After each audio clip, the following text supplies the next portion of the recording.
Yami y yo somos compañeras de manifestación y una de las cosas que hacemos para empoderar a la otra es contarnos cada historia de éxito que tenemos. Tan solo sea nuestra o de un otro, nos encanta y nos empodera aún más. Somos indestructibles y al día de hoy sabemos que podemos conseguirlo todo. Al día de hoy yo quiero hacerlos mis compañeros de manifestación, mis compañeras de manifestación, a ustedes también, y acercarles la historia de Jim Kwik. Jim Kwik, como hablé en el episodio anterior, es un orador y autor bestseller en Nueva York y un ejemplo de cómo mediante la lucha se puede salir de cualquier adversidad.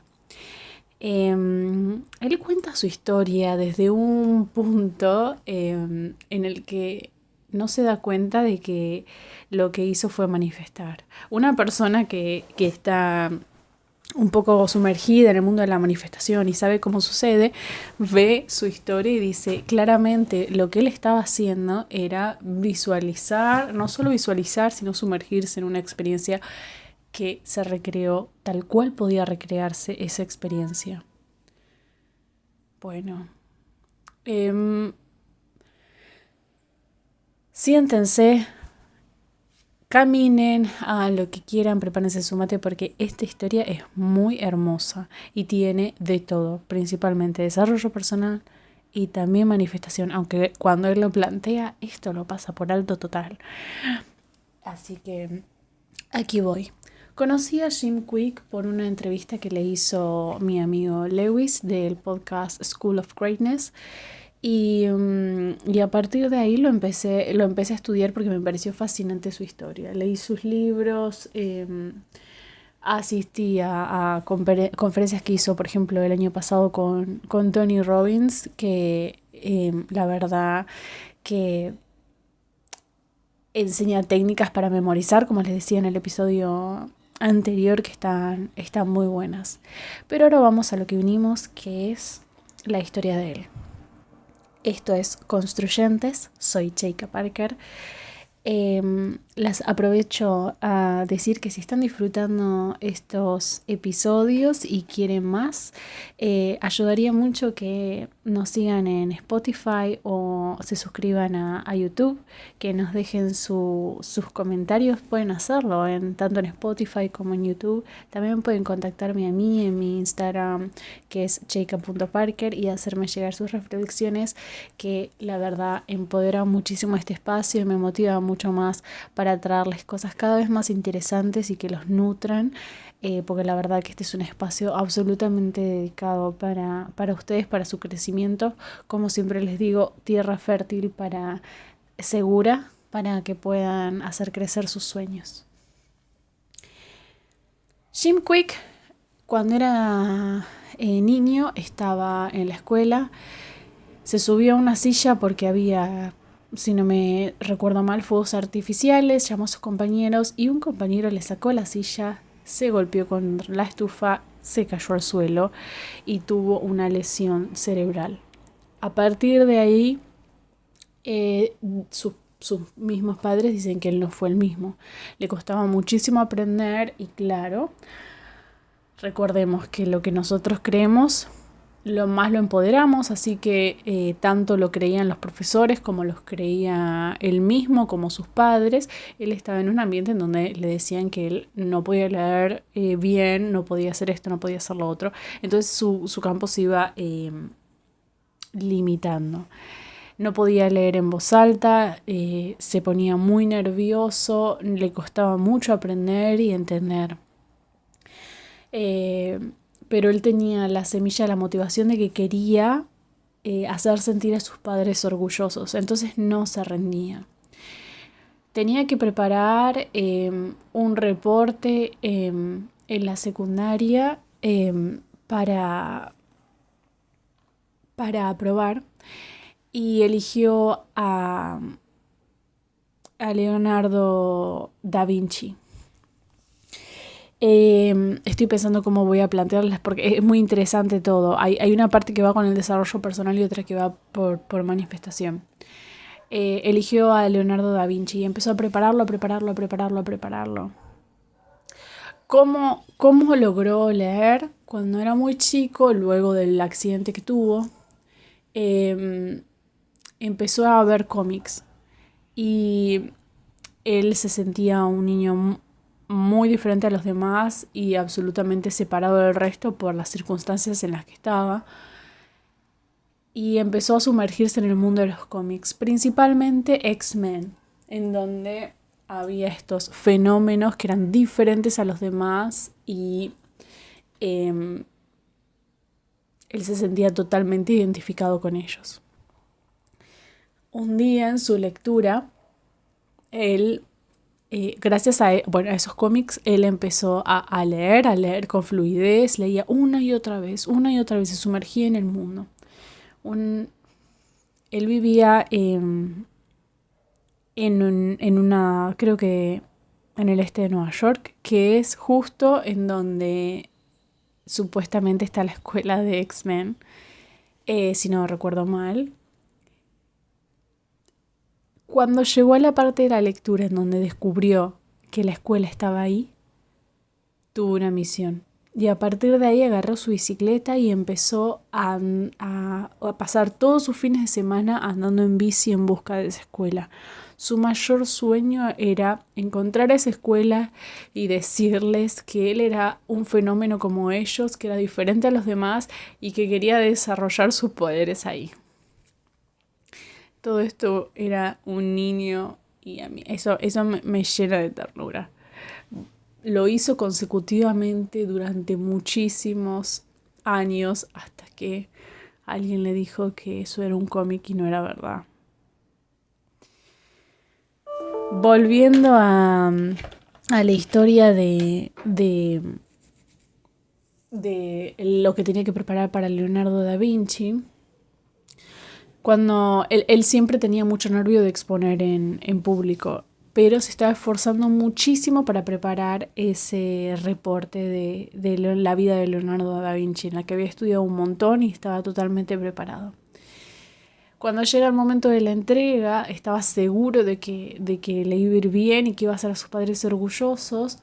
El profesor le dice que para exponer eso lo iba a tener que exponer de manera oral. Ese día él decidió decir que no había hecho el reporte, aunque era mentira, porque realmente no podía exponer oralmente y le daba muchísima vergüenza y se sentía muy mal y se sentía incapaz de hacerlo. Así que volvió a su casa y le dijo a sus padres que le había ido mal. Con todo ese pesar que tenía de no ser orgullosos a sus padres, que era lo único que quería, fue a la casa de un amigo que tenía un padre que parecería ser que tuviera mucho dinero. Estaba en la casa de él y le preguntó a este hombre, el padre del chico, cómo le estaba yendo en la escuela. Y este hombre, Jim, se puso a llorar. El hombre muy amablemente le ofreció darle un tour por la casa y empezó a preguntarle al respecto. En ese recorrido que lo llevó, Jim le contó todo, porque estaba totalmente colapsado y le contó la decepción que tenían sus padres sobre él, el mal ejemplo que le estaba haciendo con sus hermanos más pequeños y este hombre le pregunta, cuando ya están solos, se detiene en un pasillo y le pregunta qué es lo que vos querés conseguir con tu educación. Y Jim se queda porque no tenía ni idea, nunca se había hecho esa pregunta. Y él le dice, no tengo idea, nunca lo había pensado. Entonces el hombre saca un journal,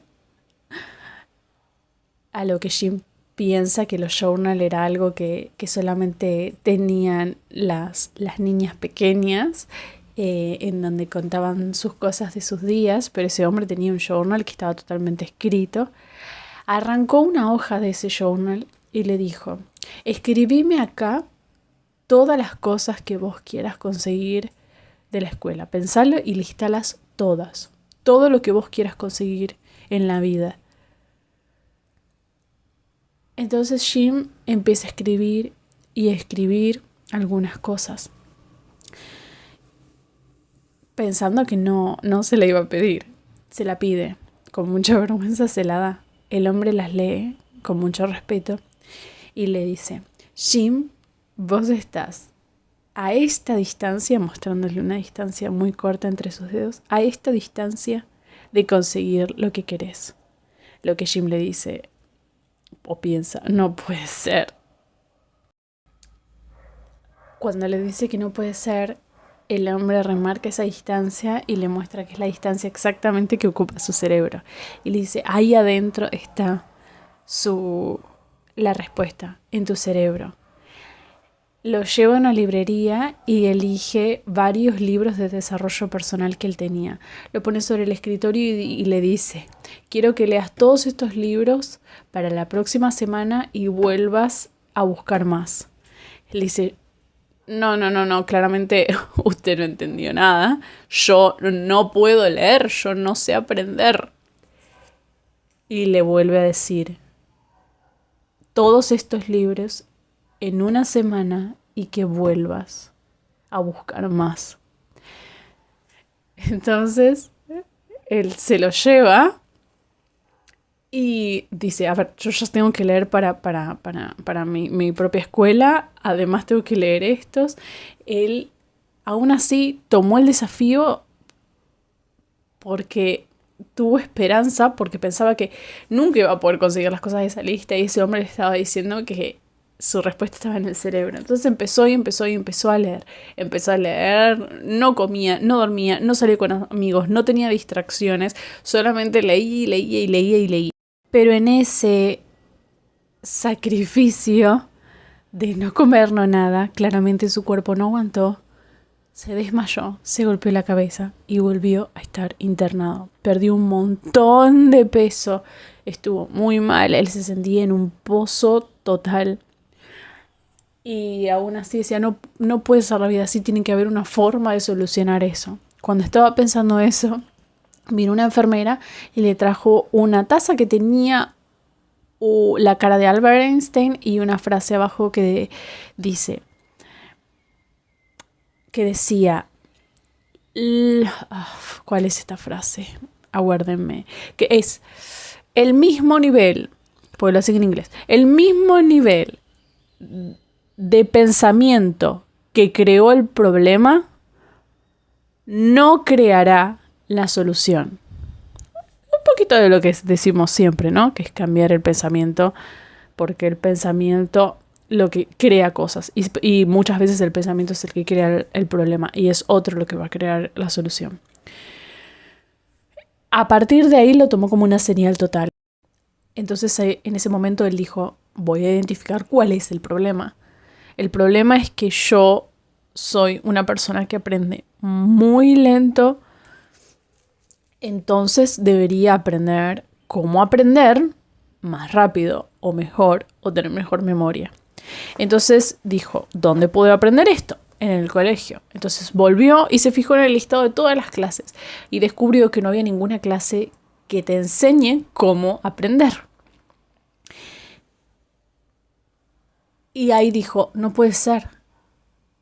Y ese momento fue su momento de iluminación en el que dijo, yo tengo que averiguar cómo hacerlo.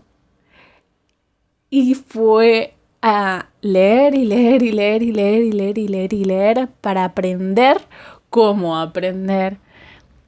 Y bueno, yendo al lugar más soleado luego de ese pozo, hoy en día es una de las personas que da conferencias de cómo aprender más rápido. Volviendo a la parte de la manifestación, o sea, esto ya es muy precioso, ¿no? Cómo conseguir que el momento de lucha sea en realidad el momento de poder, ¿no? siempre, y todos tendríamos que detenernos un poco a ver qué es lo que nos hace sufrir y cómo salir de eso. Y porque muchas veces es eso lo que nos genera un propósito. Claramente el propósito de este hombre hasta hoy en día sigue siendo enseñarle al mundo y motivar a las personas que están en una situación parecida a la de él, o incluso personas que quieran leer más rápido, aprender más rápido y demás. Pero una de las tantas cosas que él consiguió siendo más grande fue dar charlas en donde enseñaba a actores. Se empezó a hacer muy popular porque, claro, una de las cosas que él aprendió es técnicas de memorización. Por lo tanto, para aprender las líneas a los actores les era muy nutritivo. Entonces lo contrataban muchísimo para capacitar actores. Un día fue a los estudios de Fox y estaba capacitando a un grupo de actores. Cuando terminó, estaba comiendo algo y se cruzó con un hombre. Se presentó ante este hombre y le dijo, muy buena charla. Y nada, empezó a hacer sociales con este hombre y este hombre le dice que es muy, muy, muy motivante la charla que él dio. Y una de las cosas que le pasó a él es que vio un póster mientras que estaba hablando con este hombre de una película de Wolverine que se estaba por estrenar. Y le dice, wow, no puedo esperar que se estrene esta película. Y le dice, no sabía que te gustaban los superhéroes. Y le cuenta que estaban por hacer un set de filmación de 30 días para una película y le pregunta si quería asistir. Él tenía otro compromiso, pero en su cabeza dijo, sí, claramente sí. Al otro día lo pasaron a buscar para ver el set de filmación, era, nada más. Lo pasaron a buscar, este mismo hombre, y lo lleva. Para su sorpresa, había si no me acuerdo mal, era un avión. Y cuando sube al avión, ve que está todo el elenco de X-Men. Y obviamente se emocionó un montón. Y él cuenta que él se sentó entre Jennifer Lawrence y Halle Berry. Y estaba charlando con ellos, enseñándoles técnicas de memorización y demás. Y cuando llegaron, lo primero que vio del set de filmación fue la escuela que él había estado buscando todos esos fines de semana en Nueva York. Bueno, claramente la historia hasta acá ya es valiosísima. Más que nada por el factor de manifestación. ¿Cuáles son las posibilidades? ¿Cuáles son las posibilidades? No existía en realidad eso. Y el universo le trajo lo más parecido a lo que él había manifestado sin saber que estaba manifestando. Y lo peor es que lo cuenta sin saber que esto es manifestar. Eso es lo que ya a esta altura que es tipo que se habrá cruzado con mis heroínas de manifestación y se le habrán dado un par de cachetadas y decirle, ¿te diste cuenta lo que es esto en realidad? Pero la verdad esa es una historia que a mí me fascina, me fascina, me fascina. Y por eso es tan importante en qué gastamos tiempo. No, a veces nuestras acciones tienen eco en un futuro un poco más lejano del que nosotros queremos tener. Pero es muy importante lo que nosotros tenemos en la cabeza y lo que nosotros perseguimos. Porque todo se hace realidad. Y manifestamos todo el tiempo. Manifestamos todo el tiempo. Y incluso cuando estamos en busca de los peores escenarios. Por eso es tan importante tratar de trabajar en la conciencia, tratar de trabajar en qué tenemos en la cabeza para, para decidir un poco que esto que es tan mágico está a nuestra merced. Bueno, espero que les haya sido inspiradora esta historia de Jim Quick. Y soy Sheikha Parker. Esto es Construyentes. Que tengan un día lleno de sorpresas y maravillas. Se lo merecen.